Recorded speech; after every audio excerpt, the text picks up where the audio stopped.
Do you feel like your business is running your life instead of the other way around? I'm Roy Castleman. I built multiple seven-figure companies, worked across continents, and coached high-performing entrepreneurs. But I've also been completely burnt out. At one point, I was barely seeing my daughter, drowning in stress, and one step away from walking away from it all. That's when I made a decision to build a business and a life that works for me. The journey became Elevate 360, a system to help business owners reclaim their time, find their energy again, and get back in control, without sacrificing growth. And this podcast, Power Movers, is where I share real stories behind that shift. Each week you'll hear from entrepreneurs, founders, and leaders who've walked through the fire and come out the other side with clarity, courage, and a system that works. If you're ready to build a business that gives you more life instead of taking it away, you're in the right place.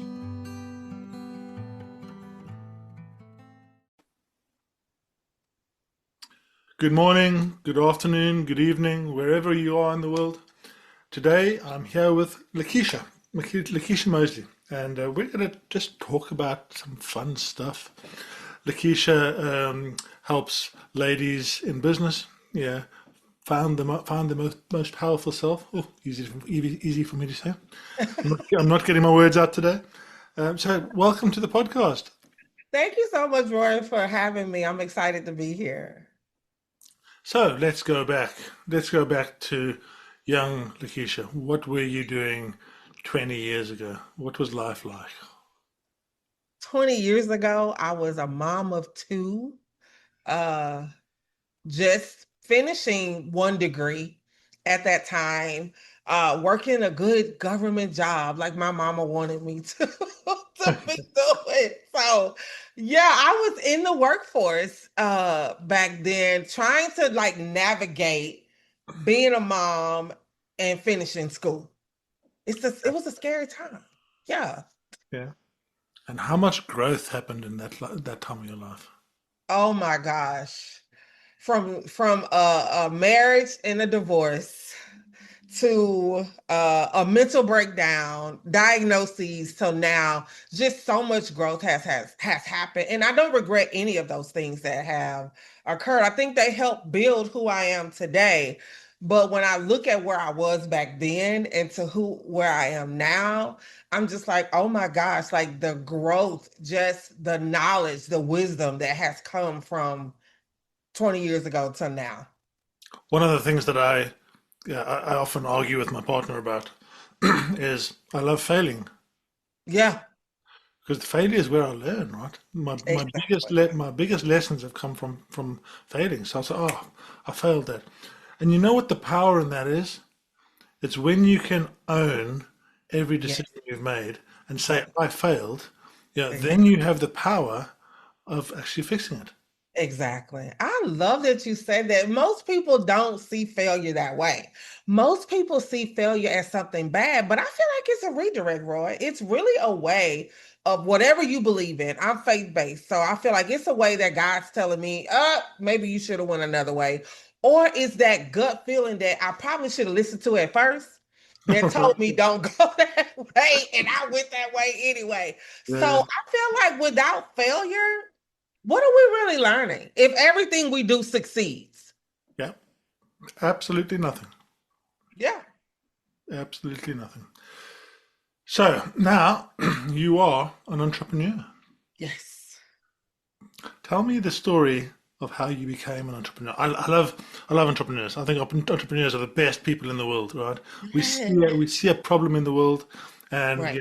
we don't just talk to our friends about it, right? Right. We get off of our asses, excuse my language, and we do something about it, and we go out and we try and help, right? Right. Exactly. Yeah. I will tell you, my story is funny because entrepreneurship was accidental. It was never something that I ever aspired to be. I come from a family, my dad was a preacher, my mom was a hard worker. So it was always go to school, get your education, get a good government job, and retire. So entrepreneurship was never on my radar.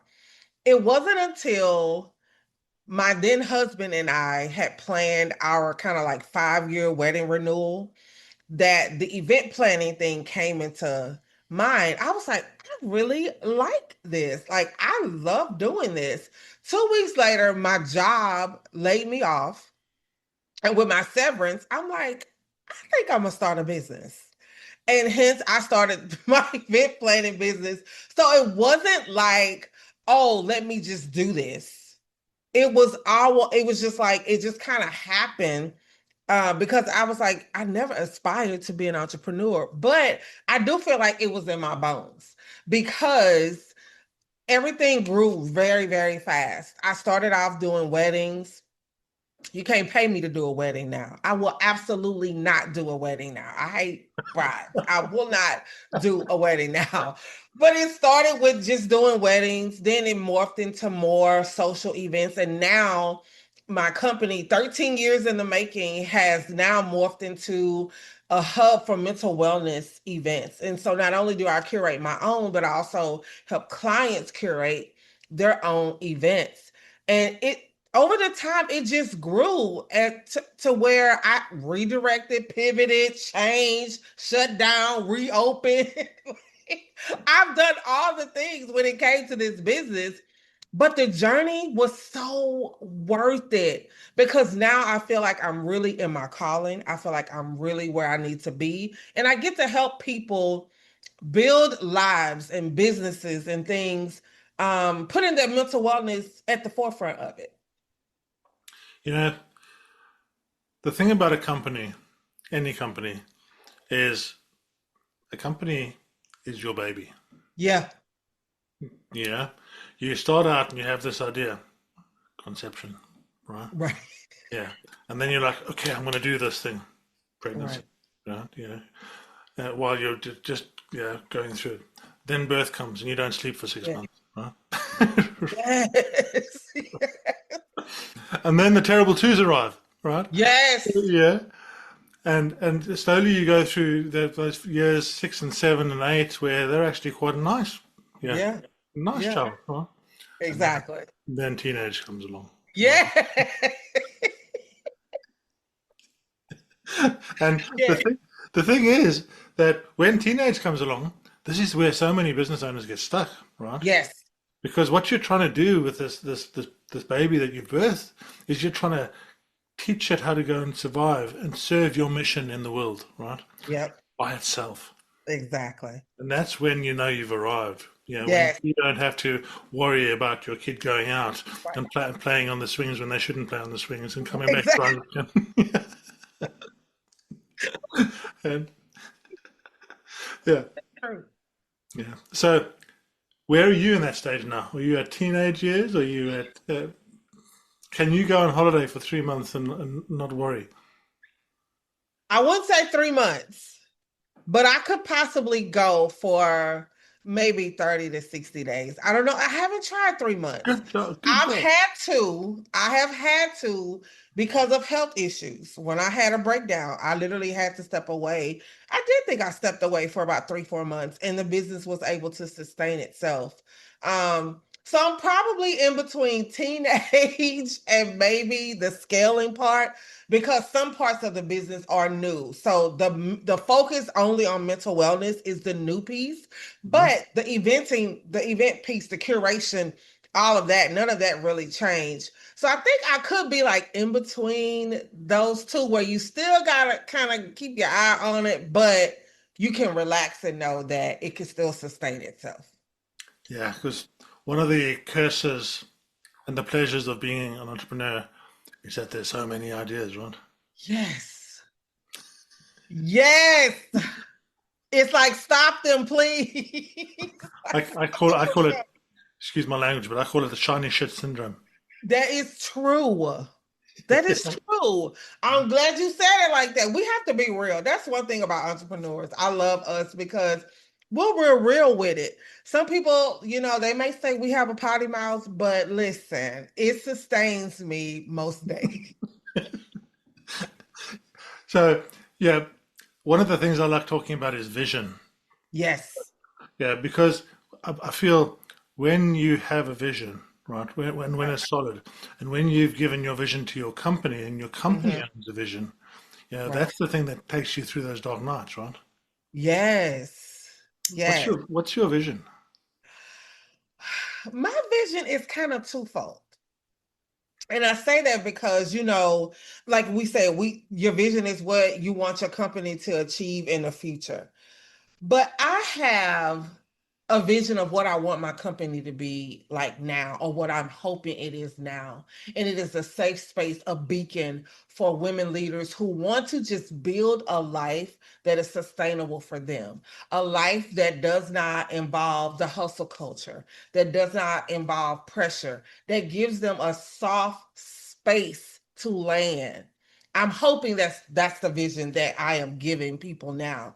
When I look forward, I look at a global conglomerate of a business that's aspirational for most women leaders, that has taught women leaders how to lead very differently, how to lead from a place of softness, using discernment, using their self-trust to be able to grow not only just their business, but build a life that's sustainable for them. And I know people are like, oh my gosh, you keep saying that over and over. Sustainability is what keeps you common. It keeps you visible. When we go in and out, ebb and flow, who knows your business or who knows your life? It's hard to separate the two. A lot of people say, well, this is my business life and this is my personal life. I'm sorry, honey, mine blends in the same. I don't stop being an entrepreneur because I'm being sassy, at the time, which is what my grandkids call me.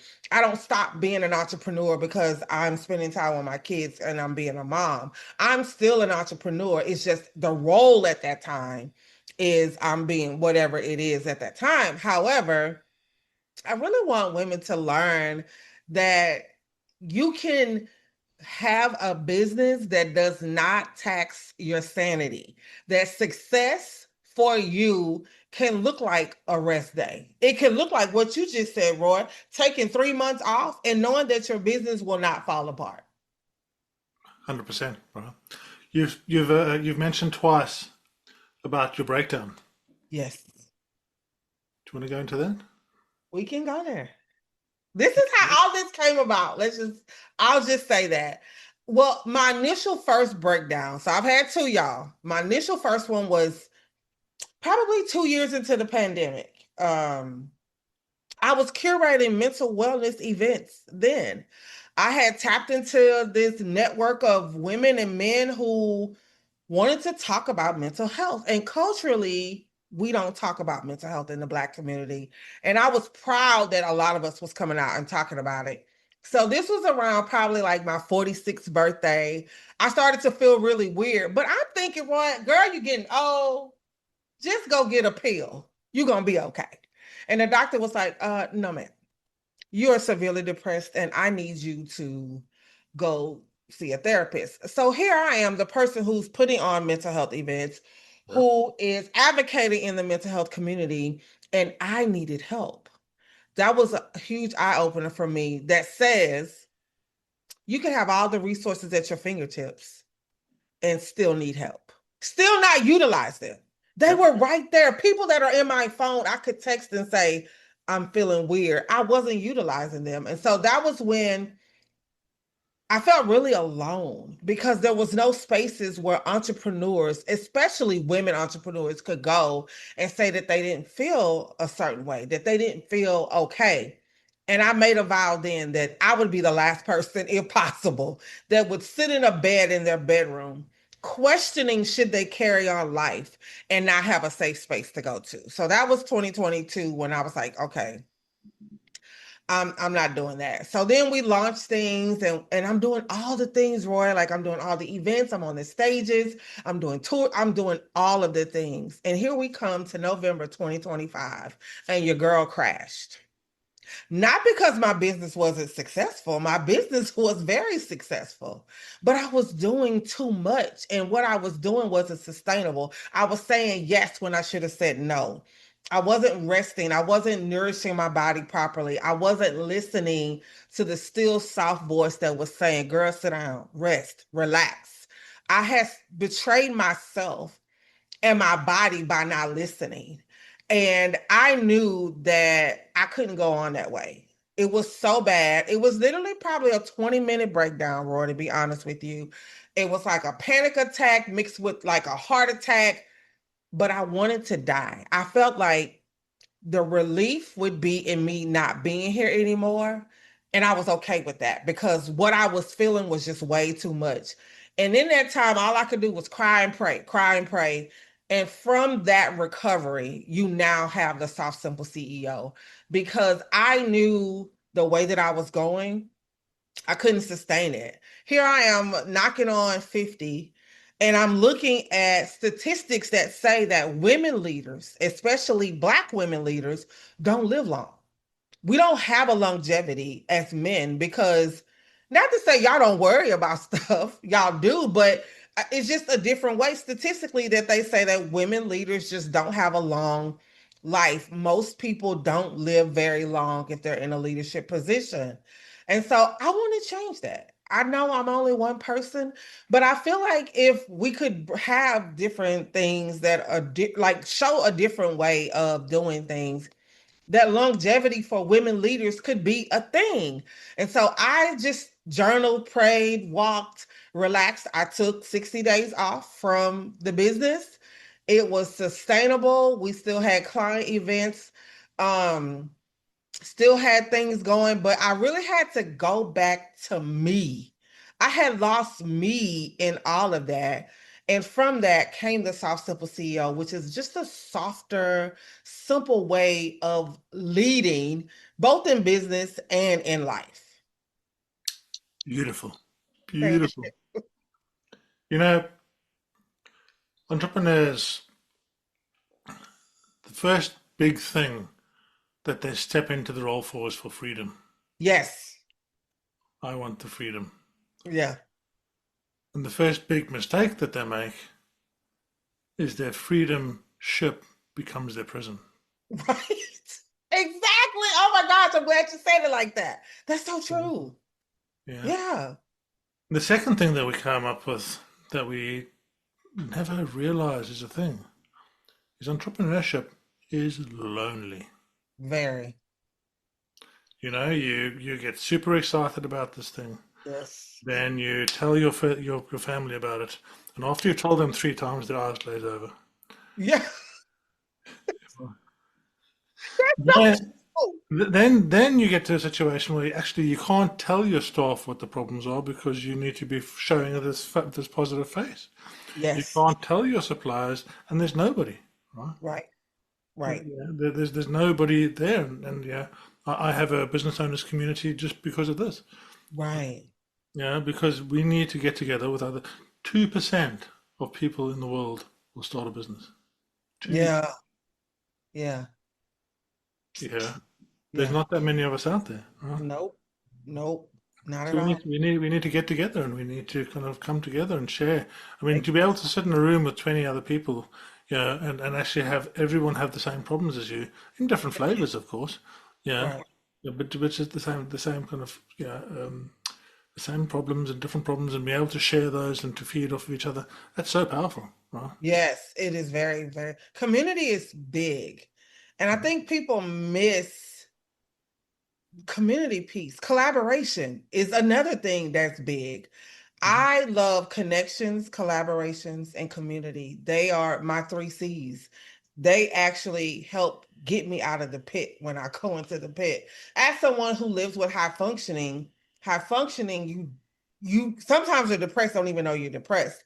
But when you have this close knit people, they can tell the signs. Like if I'm doing too much and I won't sit down, or I'm texting like back to back to back, my friends are like, "Wait, hold up, what's going on?" They know the signs. That's a community. That's because I've Yeah, connected with them and collaborated with them. They know what to look out for. So I love that you have a community for business owners because we need a space that is just our own that we can go to of like-minded people that may not have the same problems. Like because I have a service-based business, I wouldn't have a supplier, issue, but that's an issue all the same. And I could maybe give insight on that because I'm on the outside looking in. yeah, for sure. And then we go into this other space. back to the mental wellness, back to the wellness, and yeah, I see business owners going out and they start building the business, and what they do is they build the business for their families. Right? Yes. They build the business for the families, and they put everything in for their families, and yeah, they lose themselves. They Yep. lose their own wellness. They lose their own stability because they're giving so much of themselves. Yep. Right? Yeah, and you, I know it's a bit of a cliche. You can't pour from an empty cup, but it's so true, right? Yeah, yeah. You wake up in the morning and you've got a pot of energy, 100% energy, right? And you start thinking about those things that you did wrong yesterday, and you give your energy away to that. Yeah, so you give Right. 30% of your energy away to yesterday, and then you Yep. start worrying about the report and the payroll and the supplier invoice. So you Yep. give your energy away to tomorrow. Yep. And yeah, as a society, we now have all of these tools that we can use. I do breath work, I do meditation, I do cold Oh, exposure, yeah, and fitness. Then I try and do that on a daily basis because I know if I do my breath work in the morning, it clears my mind, right? yes. It takes away, yeah. I know what I need to do for me to make me as strong today as I can be, right? Right. So by putting myself first, right? Yeah, I'm able to be more for my family. I'm able to be Right. more for my friends. I'm able to be present in the day-to-day life that, yeah, Right. when I was, 20 years ago, when I was starting out in business and, yeah, I would be at my daughter's show, but I wouldn't be there. Right. Yes. Yes. Yeah. Yep. That's true. Your mind's elsewhere. Mhm. You're physically there, but mind wise, you're not there. I really wanted to start challenging that, Roy, by asking, what if success didn't require self-sacrifice? Because nothing works in business when your mental health is out of alignment. Strategies are going to fail. Um, no matter what apps you do or use for productivity, none of that works if the person responsible for them is overwhelmed, depleted, disconnected, or you're operating in survival mode. None of that stuff is going to work. Mental wellness is not separate from leadership, it is really the foundation of leadership. So I love that you have things that you do. People ask me like, well, what is a soft, simple CEO day like? And I'm like, well, for me, it starts with being regulated because again, our nervous system regulates a whole lot of things for us. So nothing works if I'm not regulated. So I do devotion. I do pray. I journal. I go for a morning walk at least 3 or 4 mornings, out of a week. Those things regulate me. I don't tap into email the first thing when I wake up. Like I may not get to email till 10, 11 o'clock in the morning. I don't really do those things like right away. I've learned to find what regulates me. And what regulates me are the things that fill my cup. Some people, Roy, honestly don't know what fills their cup. So you know what they do? They just don't do anything. They don't do anything at all. So for me, I'm like, listen, I'm not about to jump into anything that is going to throw me off of my game for the day. I'm just not doing it. So if that's the case, then hey, I'm okay with not being cool with somebody or not doing the cool thing. I think we're so focused on what people see on the outside when we have to really work internally for us. We got to work on us first. You know, one of the things you spoke about there was success and defining what success is. Yes. Because success, yeah, 2017, I had £1 million in the bank. I had two IT companies. I was working 14 hours a day, 7 days a week. Yeah, but I wasn't happy. Yes. Yeah. Yes. Oh my Now, God. in the Yes. last 3 years, I've been to 30 countries with my partner. We've been free diving in between the continental plates in Iceland, skydiving in Italy, seeing sacred sites in France, and Is there £1 million to make? No, I spend it all, right? Yeah, but I'm happy, right? Yeah. Right. So Yes. what is your success? Whether it's going for a walk with your dog, Right. spending time with your family, what's your success? Yeah, Exactly. it's not just money. Right. Right. I love that you say that. So I get dragged when I say this, but everybody doesn't need to be a millionaire. I don't need $1 million. I look at what it takes for me to sustain my lifestyle now and future wise what I want to do. I want to be comfortable. So $1 million, yes, that would be great. But am I striving to be a six-figure earner, a seven-figure earner? No, I'm striving to be successful at a level that takes care of me and my family, that allows me to leave legacy, that allows for me to have a fund that my grandkids can use to go to college, where their parents are not taxed on doing that. I am okay with being able to do just what you just said. Hey, let me call up one of my girlfriends and, hey girl, let's go to the Maldives for a week. Or one of the kids, I have a son and a daughter, tell my daughter, hey girl, let's pack our bags. We're going to Miami Beach or whatever it may be. For me, that's success. That does not involve $1 million. Yeah. So when we look at these goals, I do this in quotations because I'm like, if the goal is seven figures, what's the plan to get there?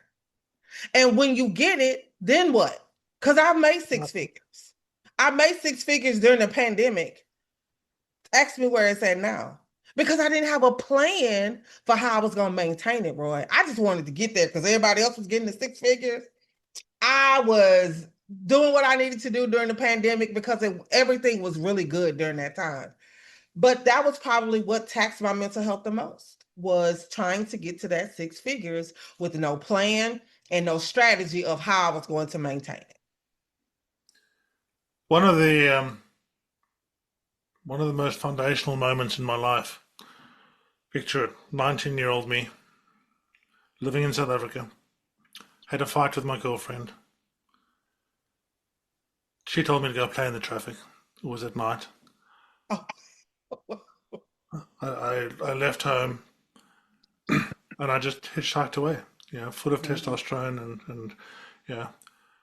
And I was walking up the motorway, hitchhiking up the motorway, and I'm on a bad motorway, and a drunk driver fell asleep. And he came across the motorway. I heard the sound, turned around, and as I turned around, this Mercedes Benz was right there. wow. Hit my leg, broke my leg in two places. My head went through the windscreen. I flipped around as I was coming down towards her. I saw the two people in the car. Oh my God. Flipped over. I broke my arm on the side mirror, and I fell into the white line. I fell into the white line. And luckily, these two Samaritans were there. They stopped. They saw it, and they put their car in front of me. And I was laying there on the white line. I call it my white line moment. Mm. And I was in all sorts of pain. And you know what was the most foundational thing? I felt regret. I felt regret for not telling my mom I loved her. Yes. I felt regret for not jumping out of airplanes. Mm-hmm. I felt regret for the things I hadn't done. I Yep. didn't regret any single one thing that I had done. I Mm-hmm. regretted the things I hadn't done. Yeah. And I didn't think I was going to make it out of that. And I was like, I'll never feel that feeling again. Yeah. Yeah. And since then, I mean, that's why I say it was one of the blessings, of my life. Right. Since then, I decide, I do, and I live, Right. right? Right. I And love if I that. walk out this door now and I get hit by a bus, I'm happy. Yes. And this is really where, what is the thing that gives you peace and happiness and joy Right. and I love learning. I love digging into Yes. all sorts of things. And Exactly. do I give myself time to do that, or do I Right. really push for a number? Right. Exactly. And when you get to the number, then what? What is the big thing? My aunt taught me a lesson. This was years ago when Hurricane Katrina came and hit Louisiana. Because I'm originally from Louisiana and I moved to Houston like 25 years ago. And I remember when Katrina hit and she had bought her house like a year earlier. And Yeah, I want to say it was probably about a year earlier. So she had been building up things. Like she was saving to buy this appliance and she was saving all these little trinkets and decorative things for when she got into her house. Well, she had only been in her house about a year before Katrina hit. And guess what? Her house was washed away. All of those things were gone. They were gone away. And so my aunt now, she's 74 and just as spunky as can be. But I remember her telling me during that time that she would never do that again. That the next house she got, she was gonna do whatever she wanted to do with it. We fast forward probably a year or two after Katrina happens, and she gets, like money was coming from all these different places. My aunt is the type like she gonna get insurance on the insurance. Okay. She gonna get insurance on the insurance. So she was able to get back to a lifestyle that she was used to, and she's a retired educator. And I can remember going to her new house and it was decked out, Roy. Like, and I remembered what she told me, and she said, I told you I wouldn't do that again. So even now to this day at 74, if she sees something, she's gonna get it right then and there. And she's gonna do whatever. If she wants to do something for me, the kids or the grandkids, she does it. If she wants to go on a trip, that lady be gone. Okay. I'm like, wait, where you at? Oh, I'm in Chicago. Oh, I came to Vegas. I wanted to see a play in New York. Like, she gives zero F's about time or any of that. That lesson taught her, Katrina taught her that I don't have time. I don't know what will happen. And we We have live in a we have state we have where we have things we have, happen we have lots of time right now. right now. Exactly. Exactly. So That's why the are time we we have. waiting? Exactly. Why do we wait for things? And neither one of us are saying not to plan for things. We're not saying that. But we are saying if it's something you want to do, what are you waiting for? What are I you have waiting? I have a little trick that I do. Something comes past my email or my desk, if I see an advert, and I say, I'd like to do that. I book an element of it. I'll book a flight, or I'll put a deposit down, or yeah. I've ended up in some of the craziest places. Yeah, the top of a mountain in France. Yeah, looking at a sacred site with my Mhm. partner. Yeah, Yeah. free diving under the ice in Finland. Yeah, Mexico or wherever. So I want to do that. Okay, book some. Yeah. Yeah, because we have this idea in our head, Right. and we layer up all these things that we want to do, and that builds regret. Right. Right. Exactly. And then what?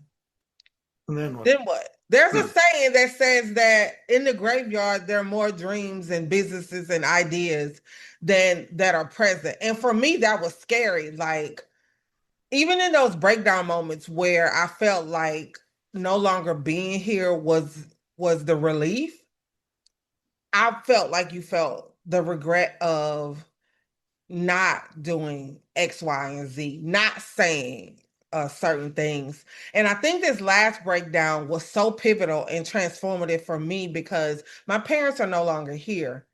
And for me to stand before a casket of someone that you love so deeply that it hurts, you can't get no lower than that for me. But just for that moment to pass to say, like, you made it through that. Let's get our breathing together. We can make it through something else.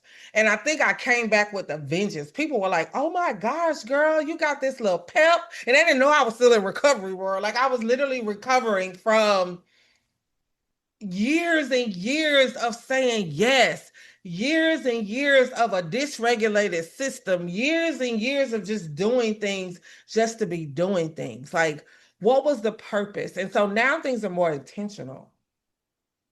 I don't waste my time with people I don't want to spend time with. I don't do things that I no longer want to do just because somebody else is doing them. I no longer do those things. There's a lot of intention in what happens because, again, I don't want any regrets. We just booked a trip to Chicago, like on a whim for my birthday in August. And my daughter was like, we doing this? Oh, we doing this. And for Christmas, we going somewhere else. And New Year's, we're going, like, let's do the damn thing. What are we waiting on? And she's 30. And she's like, oh, I'm down. Let's go. What a lovely kind of legacy to leave her in that, right? Yes. Yeah, that's so powerful. We don't. Yeah, we wait for other people to give us permission to live. Yes. And we're envious, Roy, when we see people doing things that we want to do. We're envious of that. And that's crazy to me. Yeah. And I think that piece with the entrepreneur feeling, you know what the biggest thing that I speak to entrepreneurs about is? What's the biggest emotion that you think I'd be speaking to entrepreneurs about? I would say their mindset. Guilt. Oh gosh, yes. Every Oh entrepreneur my gosh, that I yes. work with, we have to work through the guilt. Yes. It's like, Yes. why the hell are you feeling guilty?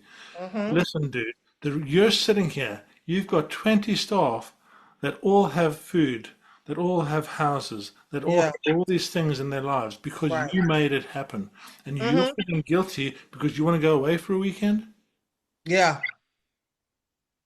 Yeah. I don't know where we get that from, because when we're in corporate America, because again, you mentioned prison, we leave one prison and then we build another one on our own, number one. But when the CEO takes vacation, you think they give a damn about how we feel when we worked in corporate America? They was gone. Half the time we didn't even know they was gone. We had no idea that they were gone.